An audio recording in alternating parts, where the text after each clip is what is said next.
Hey, everybody, I want to say thank you. Thank you for joining us tonight. We have a very interesting discussion.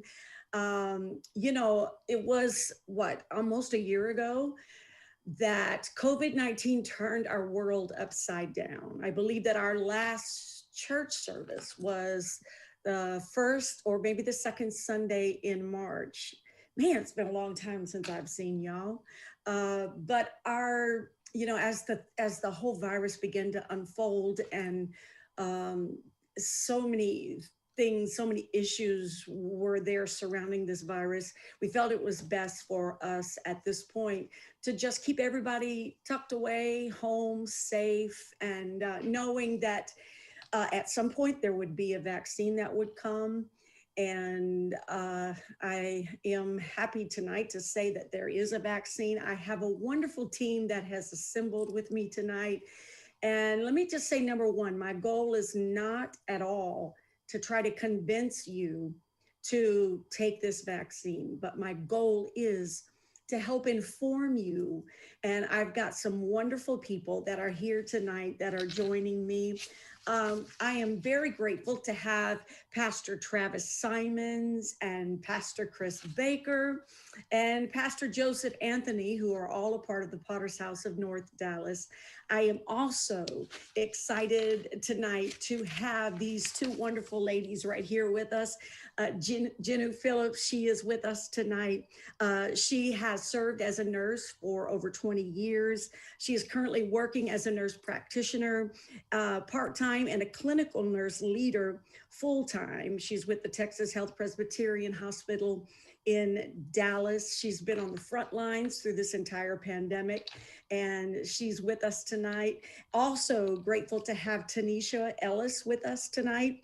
Tanisha has 15 years in nursing experience. She has a background in critical care, emergency services, cardiovascular services, and she is currently in surgical services at HCA Healthcare. She too has been on the front lines, and we've had some prayer times with all of these people that are from our church. I'm like, Lord, cover all these people that have just put it on every day and walked into the hospital and really helped be a part of sustaining life wherever they could find it. And so I'm grateful for you ladies with us tonight. Thank you for being here. You'll hear from them in just a few moments.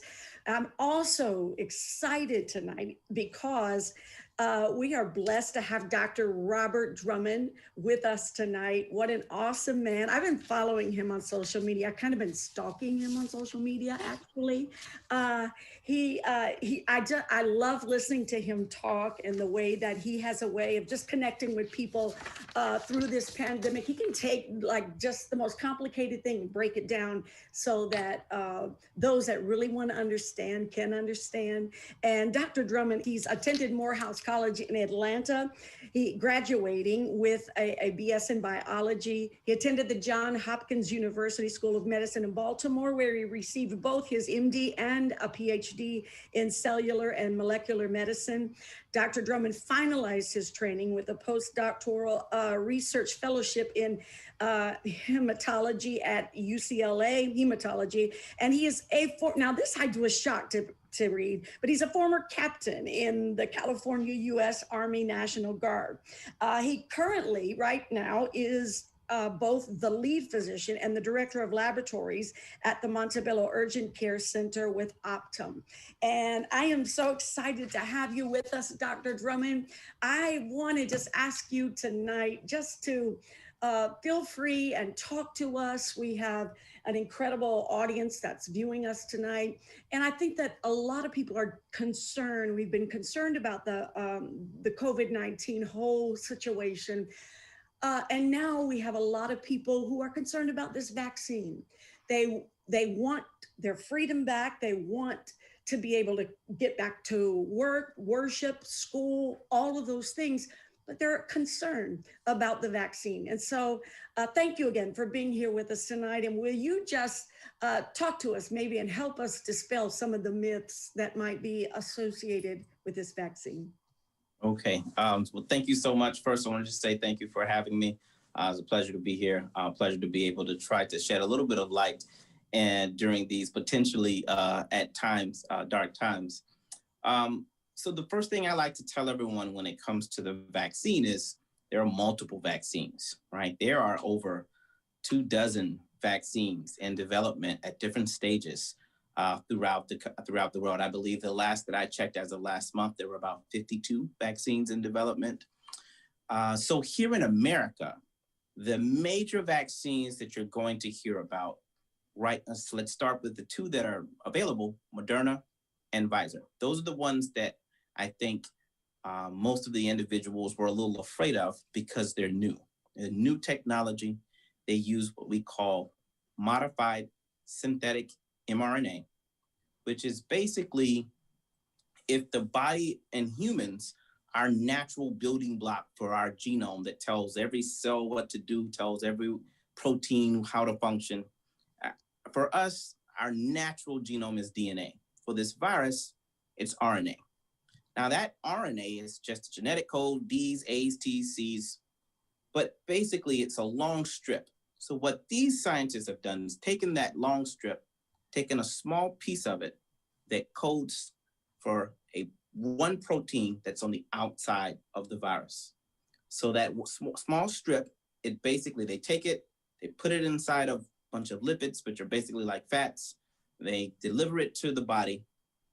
That gets into the cells, and then our cells start to make the actual spike protein.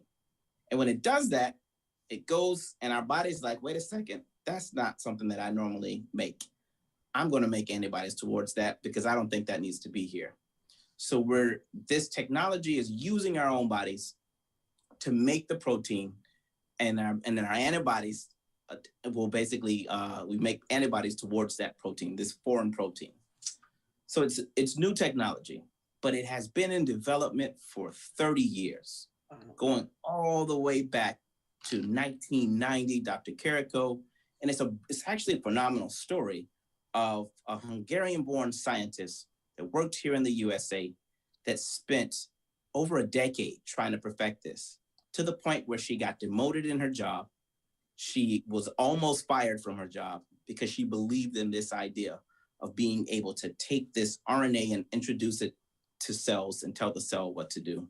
Then she partnered with someone else, and they were able to come together and figure this out. That process did not happen overnight. It took 15 years.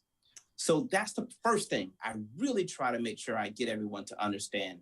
Because if you say, hey, I've got this new technology I want to try out. I know your virus just came in March. I'm ready in April. I'm ready to go with this new technology. I would be the first one to say, that's something's wrong there. But they started working on this in 1990. They kind of, I would say, made the major breakthrough in 2005, 15 years. And then another 5 years went by, and they basically, a number of scientists got together. They decided to come up with a company to try to basically take this whole idea of using synthetic RNA and to put it in a form that could be delivered to patients. And they called that company Moderna, which stands for MOD, modified RNA. That's where Moderna comes from. And that was 2010. And then they've not brought a single thing to market because they've been working and perfecting this for the last decade. So we're talking about 30 years of work that has come about. They've been working on it and perfecting this. And there are a lot of people along the way. This isn't just one company. These are thousands of scientists that have been working on this. And so the first time that it was basically said, you know what, we're going to give it a go in terms of starting in clinical trials was with Sars Coronavirus 2. So this technology is only 2 of the 52 vaccines that are being developed. So I have to make sure I try to break that down. When we say vaccine, we're talking about 52 vaccines. 2 of them are using this synthetic modified RNA technology to create immunity towards the spike protein. Okay, so that's just want to start by breaking down that, because that really gives a lot of, I think, background and understanding, and hopefully starts the process to alleviate the fear when it comes to these vaccines. Absolutely, because people feel like it happened overnight, and that's, that's what scares people. But to hear you say that this has been in the making for years, I mean, That's awesome to me. Travis, would you want to ask Dr. Drummond a question here? Dr. Drummond, thank you for sharing. I mean, really just kind of debunking some of the myths that are out there. I had a quick question. If social distancing and wearing a mask prevents COVID-19 virus, why is there a need for the vaccine? Good question. I'd like to start by saying I'm very particular about my syntax when I describe things. So what I would first start off by saying is that wearing a mask, social distancing, it doesn't prevent, it reduces, right? So it reduces the likelihood of spread. That is what we're trying to do when we say wash your hands, wear a mask, and socially distance. So it won't eliminate Sars Coronavirus 2 from being around, but it will reduce the likelihood of spread. But when it comes to something, a virus like Sars Coronavirus 2, that has the infectivity that it has, we call it the R naught in the science world, but it has the ability to infect as many people as it does, and each person can infect X number of people. When it comes to a virus like that, the only way that you will reach what we call herd immunity to control it is a combination of infection and vaccination. We've never reached herd immunity to any of these viruses without a combination of infection and herd immunity. And before we had vaccines, we had the Spanish flu, and we saw how many people that wiped out of the earth. So natural infection for a virus that, as of now, we say it has a 1% to 2% mortality rate, you're talking about eventually within 18 to 24 months, every single person, man, woman, and child on earth will have seen this virus. We can't afford to lose 2% of them. Wow. That's good. That's so true. T, you have taken the vaccine. Can you tell us a little bit about that? Sure, yes. So I received the Pfizer vaccine, and first dose was on December 21st. Simple process. You go in, you take your vaccine, they observe you for 15 minutes after, and I had no reactions whatsoever from my vaccine. Second day, I had a little arm soreness, but that's about it. Third day, I had no soreness at all. Second vaccine was just this past Monday on January the 11th. Same experience. I had a slight headache and some abdominal back cramping. But other than that, I had a great experience with my vaccine. No fever, no headache, no chills, which is common with the second dose. We're seeing that more commonly in the second dose, but overall, a great experience. Oh, that's wonderful to hear. So you did not have to take this vaccine. No, it is a voluntary vaccine to take. It's not mandatory at our healthcare system.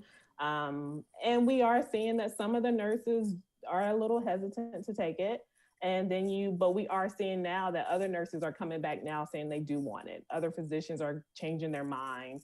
I think they wanted to see other people get the vaccine first. Yeah. So we have seen a change of heart, which is great because we do believe that this is what's going to help us get back to normal life or pre-COVID life. That's great. So tell me, I know that you, in the early days of the pandemic, you've seen a whole lot happen in the hospital. Can you just tell me a little bit about that? Yes. I've been around for Ebola, Zika, swine flu. I've never seen something like this in my career. So for me, it was heartbreaking to witness what we were witnessing, to see the healthcare system overwhelmed by the patient population, to run out of bed capacity, to overflow into units that you normally didn't use as an inpatient unit, to watch family members pass away alone. I think for me, that was the hardest thing for me is to, when you're in the hospital, most of the time you have your family with you. Family's important. They help you get through a difficult time, but you couldn't have family, you couldn't have visitors. So we became those patients' families. We held their hands, we stayed in the rooms with them, we prayed with them. We did all those things that normally you would do with your family. So it's been difficult. We are exhausted, but we're hopeful. we finally feel like we have a little bit of hope with the vaccine. And what I'm learning is it's going to take all of us to get past this. It's going to take all of us to do our own research about the vaccine and have panels like this to get educated so that we are getting the correct information to make an informed decision. Yes, that's great. What about you, Janu? Yes, so with the vaccine experience, the first dose, I didn't have any, just like Tanisha said, just a little bit soreness the next day went away. But with the second dose, I got really, I got the side effects. I was, 12 hours after I got the shot, I had chills, I had slight temperature, really bad body aches.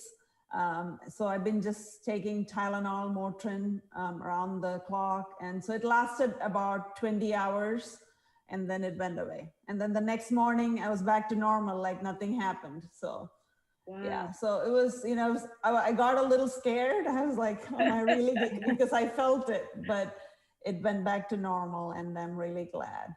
Yeah. As far as the hospital experience, it's been, my unit started as a COVID unit from the beginning in March, and we slowly expanded, to other units. And then we slowly closed down all the COVID units. And then in the fall, we opened up more beds and we found beds where units were already shut down. Our major problem is still staffing. We can make physically beds, it's possible to open up beds, put a bed somewhere, but the staffing is still an issue. We don't have phlebotomists, lab staff who draw the labs, therapists, respiratory therapists, physicians, nurses. We have had a lot of help from state and federal staffing resources where nurses work 6 days in a row, 6 nights in a row. And that's how their contract is, because we don't have enough staffing. I usually don't work bedside, but I was pulled out to do bedside. I was working night shifts for a while, had an accident, so I had to stop doing that. So, it's been a lot of tension, and, we can't even really talk with each other at work. I mean, we can talk, but we have to socially distance. We cannot have more than 2 people at a time in a break room, things like that. So it's been kind of tough, but, we're used to it now, kind of. So walking through it, hoping that everybody will get vaccinated and we can get over this. Wow, yes. And Dr. Drummond, I know you're in LA, so you all are on the news every day. Huh. I mean, every day. What is happening in LA? LA right now looks like New York in the beginning part of the pandemic. And I have to be honest, we don't understand why. If you remember, LA was the first to shut down. California was the first to shut down. We stayed shut down the longest. We were the last to reopen. We reopened at half capacity. Even right now, no restaurants aren't open. You can't eat indoors, outdoors. There's not a single restaurant open. And we're still seeing the numbers. And we don't understand why that is. I can tell you that just this morning, I had a patient that walked into my urgent care center, drove himself with an oxygen saturation of 41%. He walked into the urgent care center with an oxygen saturation of 41%. For the nurses that are here, they know exactly what he looked like when he walked in. Breathing at a rate of about 65 breaths per minute. Wow. And I'll be honest, I don't think he's going to make it. This isn't the first person to walk in this way. And this is an urgent care. This is not an emergency room. So there's nothing we can do but get him over to the emergency room. What Tanisha and Gino are seeing is they're seeing the continued, what happens when they leave my site and get to their sites. And I've never said, as they've said, I'm just repeating what they've said. I've never said anything like this. We have, just as they had in New York, we have tractor trailers parked outside of hospitals where they're just dumping bodies. There's no burial. It's just, okay, another person passed away, put him in the body, in the trailer, in the freezer, and keep going. I've never seen anything. It's like a bad movie, but it's reality. And it still blows my mind that some people think this virus is not even real. and how people can think that is really beyond me. I don't comprehend, I guess, because I see people I genuinely know that are working in this every day. We've lost people in our church from it. And for whatever reason, that if you're watching us tonight and you think, well, this virus is not real, let me tell you, it is very real. It is very dangerous. It is a novel virus. And so I guess that's what's kind of got a lot of people, it's got me, like, I'm looking at somebody today who passed away, who was young, in their 30s. And then you hear somebody in their 90s that survives COVID-19. And I think that kind of the distance between those two extremes is amazing, and I don't understand why. Can I make a statement, if I could, Pastor Brady? Please. This is why it's been so important for me to do what I've been doing. I want to touch on exactly what you said, because what you see in the misinformation that's out are people that speak in partial truths, half truths, full truths, mix them together. It all sounds believable. So I had this conversation an hour ago with someone on my Instagram page trying to break this down. Sars Coronavirus 2 is the 7th species of coronavirus that we've seen. The first 4 species cause the common cold. We see them every day. We get past them. But when species 5 arrived, it caused SARS in 2003. That had an 18% mortality rate, but only 8,000 people were affected. When when the coronavirus 6 arrived, it caused MERS, Middle Eastern Respiratory Syndrome. That was in 2013. That had a 33% mortality rate. So this is what we've seen. So now this is the 7th coronavirus. That's what SARS-CoV-2 is. It's the 7th coronavirus, because the misinformation will say, oh, coronavirus has been around forever. COVID's been around forever. It's killed, but with Lysol, why is it so bad? This is just another virus. It's not. We've never seen a virus that has 2 to 14-day incubation period. We've never seen a virus that spreads both pre-symptomatic and asymptomatic patients. We've never seen a virus that what we call expression, or how easy it is to see. When you saw someone with SARS, you knew it. When you saw someone with MERS, you knew it. When you all see someone with the flu, you know it. 100% of people with the flu have symptoms. But we've never seen anything like this, which is what allows it to evade us, allows it to spread. If either SARS or MERS, those 5th and 6th coronaviruses, if they had the ability to spread the way this did, we would have seen 1/5 of the world's population decimated. There's no way around it. So we're lucky that this actually, it has only a 1 to 2% mortality rate, because if it had been SARS or if it had been MERS, most of us would not be here right now. That would have been the movie Contagion, and we would have seen, when you have a virus that has 33% mortality rate, that means 1 in 3 people that get it die. And that's what MERS had the potential to do to us. Ooh, that's stunning. I had to take a deep breath on that one right there, because that's amazing to me. Joseph, what's your question tonight? Sure. Many of our congregants know that I did actually have and survive COVID-19, thank God. I do have a pre-existing condition that we manage medically and by prayer and lifestyle choices. You wore me out. You just wore me out. I prayed that week, man. Like never before. Nobody wanted me to get it, because everybody knows. I testify my full health history to our church all the time. So you all know the things that I've dealt with. So as a person who has recovered from it, I understand that I have some antibodies. And I just want to kind of know, by comparison to what my body did, what will the vaccine do? So a person like me that survived, do I also need the vaccine? And is that immunity any longer? Does it last for any longer than what my body did, thank the Lord, by nature? That's a very, very good question. Not an easily answerable question, but I'm going to try. As I mentioned, everyone is going to come in contact with this spike protein on this coronavirus one way or another.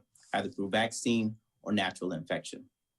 So you're gonna, if you survive, as you did, as I did, I was sick, I was out for 3 weeks, really bad illness with COVID-19 this summer. If you've survived, then yes, your body is going to develop immunity. But what I think one of the misconceptions is what does immunity mean? And that's not a simple answer. Because most will refer to the antibodies and they say, well, the studies show that antibodies go away after 90 days. Antibodies are only part of immunity.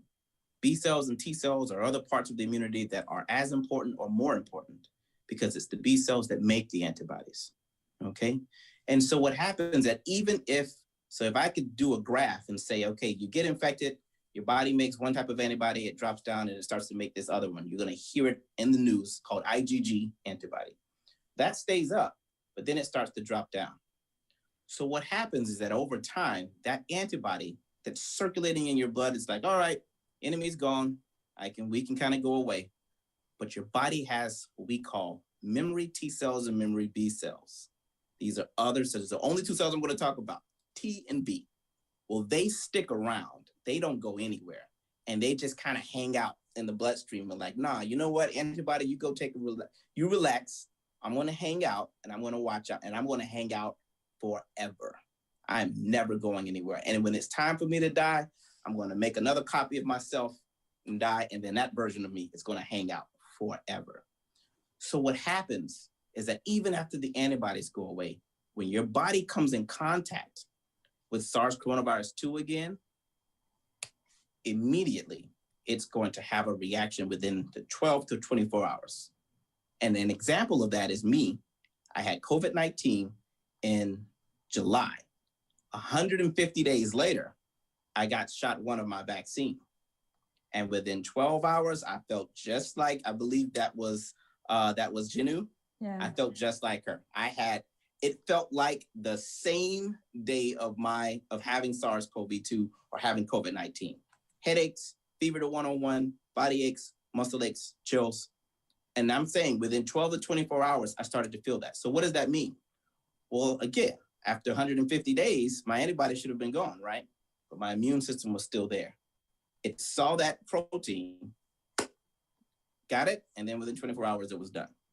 And so that's similar to what happens whether you have antibodies or an immune system, again, B cells, T cells, and antibodies towards the entire virus from infection, or whether you have T cells, B cells, and antibodies towards the spike protein from vaccination. Even if those antibodies wane over time, the body's T cells and B cells are there, and they're going to immediately, if your body comes in contact with the virus, it's going to work, it's going to reactivate, and it's going to neutralize that virus. So the last part I like to say in explaining immunity is immunity isn't a special cloak that hangs over you that prevents the virus from getting in you. In order for immunity to work, your body has to see the virus. So yes, it's possible that you could still, someone's got SARS-CoV-2 and they come by and say, hey, how you doing? Achoo, and they sneeze in your face. That virus is going to try to get inside of you and say, all right, party time. But now it's inside of you and all of a sudden your immune system is like, nope, we've seen you before. And out of nowhere, within 24 hours, the immune system goes. And what happens? Virus starts backpedaling like a quarterback. It's like, all right, time to get out of here. Got to go, right? And within days, you're not going to have that bad reaction, that a long, extended 3-week reaction that I had the first time your body sees it, because your immune system, your T cells, B cells, antibodies are all going to be there ready for the fight. And that's what immunity means. So it's not just one part. It's when we talk about immunity, we're talking about the body having a whole set of tools ready to fight off the virus when it sees it again. And that's a big point. I want to hopefully that I was able to kind of drive that home a little bit. Yes. And being a pastor, I have to add a scripture right here. We are fearfully and wonderfully made.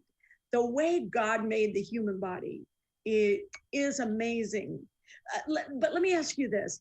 Is it possible to, maybe if you don't get it again, but you can still spread it to other people? So that's a good question. And that ties into what I was just mentioning in terms of, remember I said, you've got your protection, right? Yeah. So the virus gets inside of you, it tries to start setting up shop, yeah, but it can't. Your body starts to neutralize it, but it's already trying to replicate and set up shop. So during that time, we essentially think you could possibly turn into what we call an asymptomatic spreader.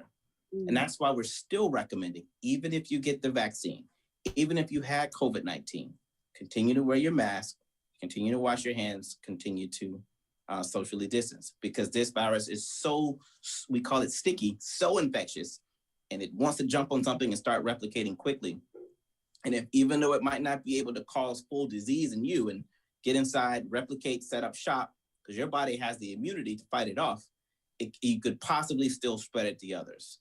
And so that ties into, if you actually hear the complicated language when they talk about Moderna and Pfizer, they say it has 94-95% efficacy in preventing SARS-CoV-2 infection, which means still probably a 5% chance you're going to get it.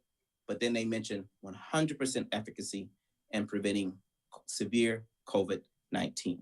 And that brings to the last point I want to make, and that one of the other videos that I did is I wanted to make sure that I broke it down to have folks understand. And I put it into a way that a lot of people can recognize. HIV is a virus, AIDS is a disease, okay?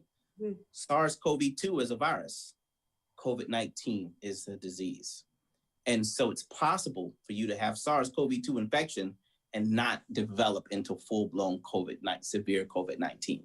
And I don't think a lot of news outlets do a good enough job of really driving that home to have patients understand. Pretty much someone that's SARS-CoV-2, but they're asymptomatic, they never had COVID-19. They didn't have the full disease and the respiratory failure and all of that. So that's the difference between the two. So you, even having the vaccine, or even if you've had the virus, you could possibly still get, again, infected again, but not really have any symptoms from it. These vaccines are preventing you from developing severe COVID-19.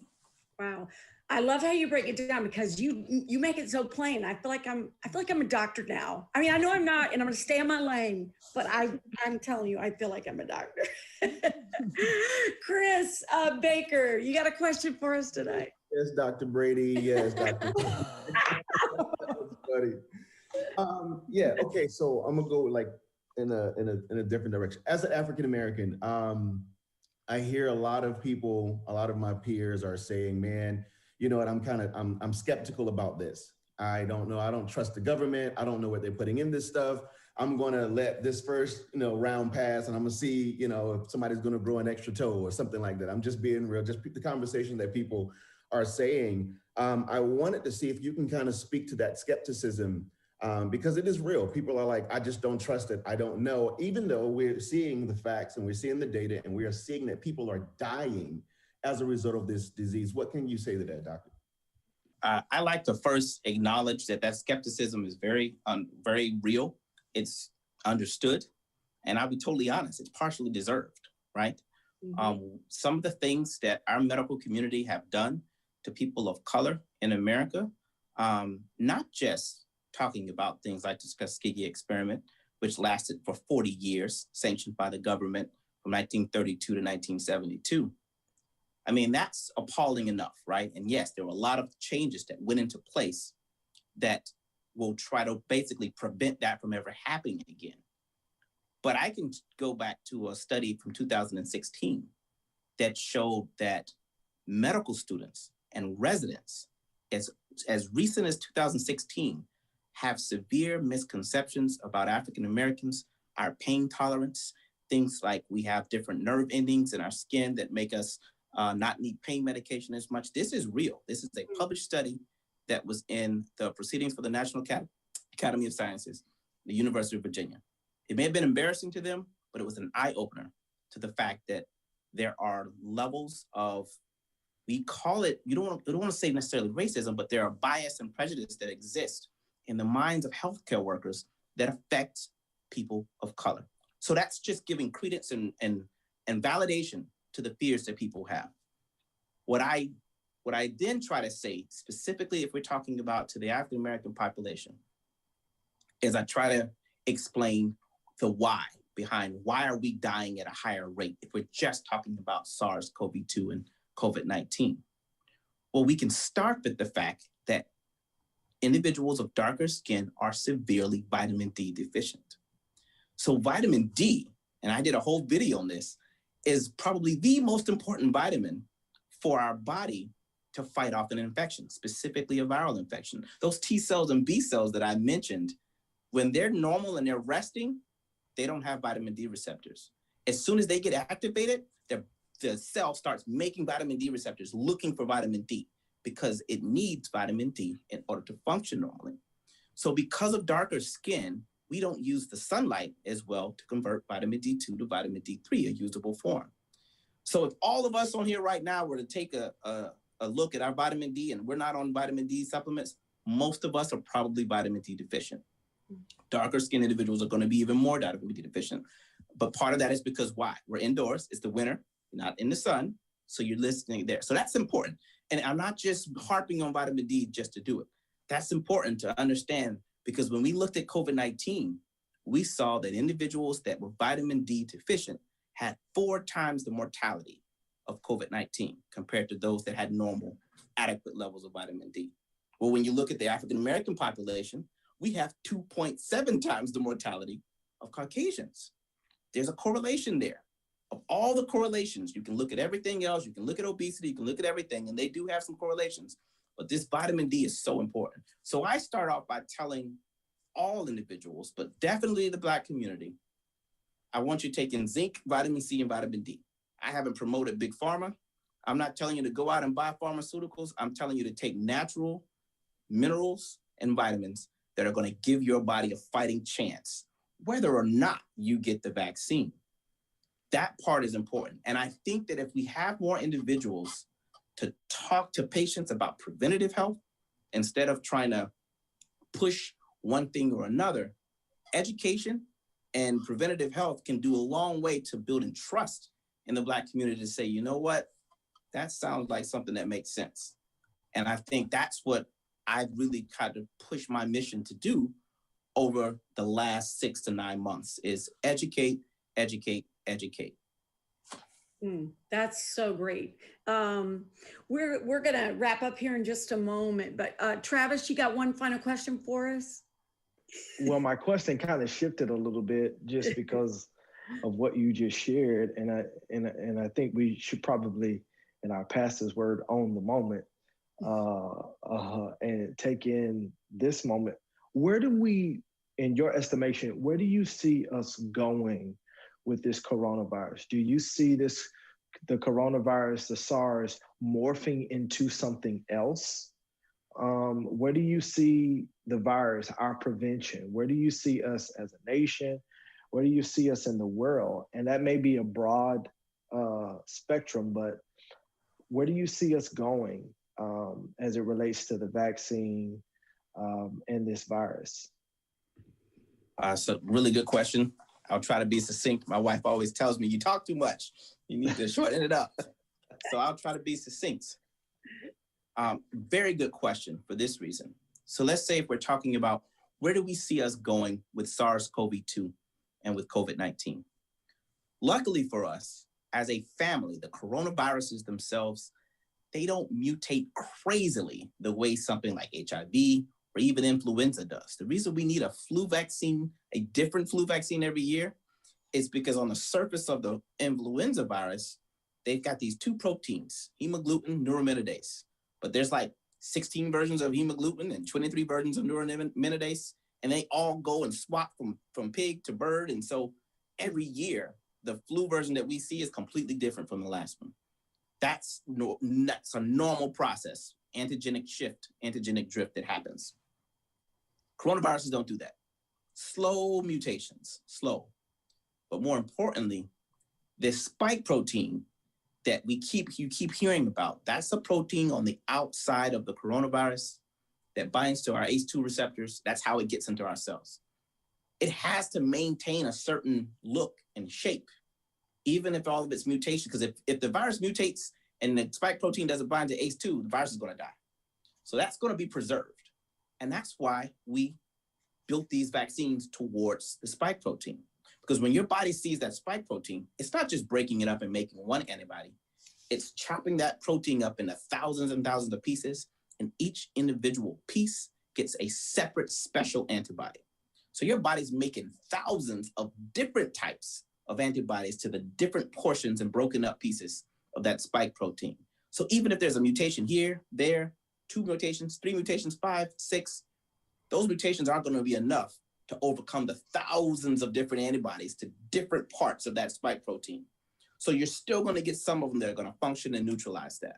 So that's the part that I'll say, that's the good part.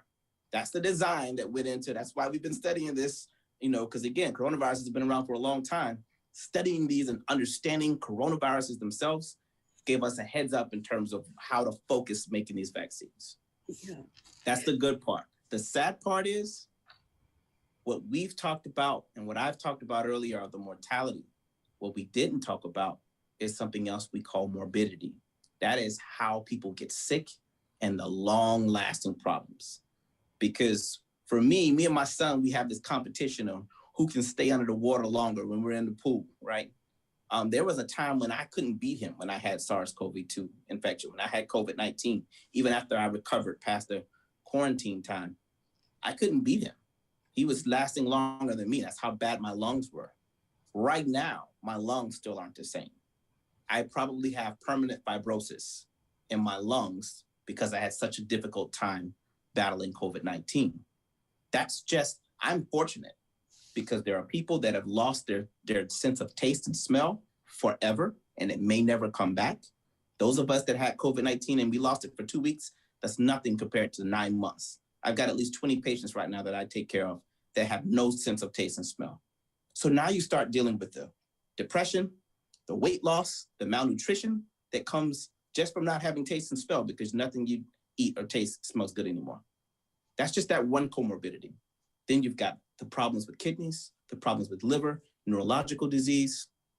We're going to be dealing with SARS-CoV-2 and with COVID-19 for decades. This will become the new public health problem over the next couple of decades as we start to deal with the fallout and the long-term comorbidity associated with COVID-19. And then we pray that we don't get another pandemic virus that hits us again anytime soon. Jesus, that's exactly right. And so let me ask one question. Tanisha or Jinu or Dr. Drummond, any of you, how often will we have to take this? I know for a flu, we take it annually. Is this vaccine going to be something that we have to take annually as well? I don't know the answer to that. I think that we're still trying to research to find out if we're going to have to do this vaccine kind of like we do the flu vaccine. Doctor, back me up on that and with that information, but I think we're still in the research phase of it. We're still collecting data to figure out if this is a vaccine that we'll have to take, kind of like a series. We do have series shots that we already take, our MMR vaccines, those types of vaccines. So we're not completely sure if this is going to be a vaccine that will require series dosage. Yeah, I agree with Tanisha. I think that we're still trying to figure out what that means in terms of are we going to need more? I mentioned earlier that the good thing is that it doesn't mutate a lot, but let's just say it does. One thing I do like to say, because I've read up dozens and dozens of papers on this synthetic modified mRNA technology. The great thing is, if it does, we won't need to go back through phase 1, phase 2, phase 3 trials because we know that it's safe. We know that the technique works. We can just take the little strip of mRNA that I told you about. We pull the version out right now. We put the new version in that, has the new mutations. And then just like that, you pump it out and you get new vaccine, similar to how we do for influenza. So if we have to do that, I think we'll be in a good shape. But right now we're hoping and praying that we don't. Yeah. Wow, guys, I can't hold y'all any longer because you've been so kind tonight to just give us your time. And we know that you are all so very busy. And so we just want to thank you and you didn't talk too much. You could just keep talking because I feel very enlightened. And I just want every person that's listening to us tonight to understand this is something that everybody has to choose on their own. It's a decision that you have to make. I know some people are concerned about, well, what if I take it now? Where am I going to be 15 years from now? Is it going to affect me in a negative way? And there's so many legitimate questions, but at the rate that we are seeing us on the TV every day, the people that we are losing, loved ones that we are losing, I for one am like, I'm ready to roll up my sleeve and say, give it to me, because anything I can do to help stop this spread, that's what I want to do. Although I totally understand how real some of these fears are to so many people. But as a pastor, I pray for you and pray that you get a peace in your spirit. And I really want to do this again sometime, if y'all will come back and join me, if we haven't wore y'all out too much. But I pray for you. Thank you for serving our communities. Thank you for serving people. Thank you for every hand that you held when their family members couldn't get there. Thank you just for, all the times that you had to go into the hospital, into the clinic, and walk out and go back to your house where you might have children, you might have family, and those days that you were wondering, God, am I going to transmit any of this to my house? Thank you for staying true to the task, the assignment, and loving humanity enough to help meet us at our point of need. Thank you, Pastor Travis. Thank you, Pastor Chris and Tina. We're seeing you on there. Tanisha, Jinu, Joseph, Dr. Robert Drummond. I appreciate you so much. And I'm going to call you back again. Why don't you just move to Dallas? We'll all be your clients, okay? We'll all be your patients. But I pray for you guys. Are all your minds clear? I'm a pastor. You got to say that. Are all minds clear before we sign off tonight? But thank you. Thank you all for joining us. And we're just praying for you. Pray for these frontline workers. Pray for their strength. Pray for their mind. Pray for their gifts to even be further stirred up. And we just pray, not just for America, but we pray for people who are globally affected by this pandemic. We love you from the Potter's House, North Dallas. We're praying for you. Be blessed.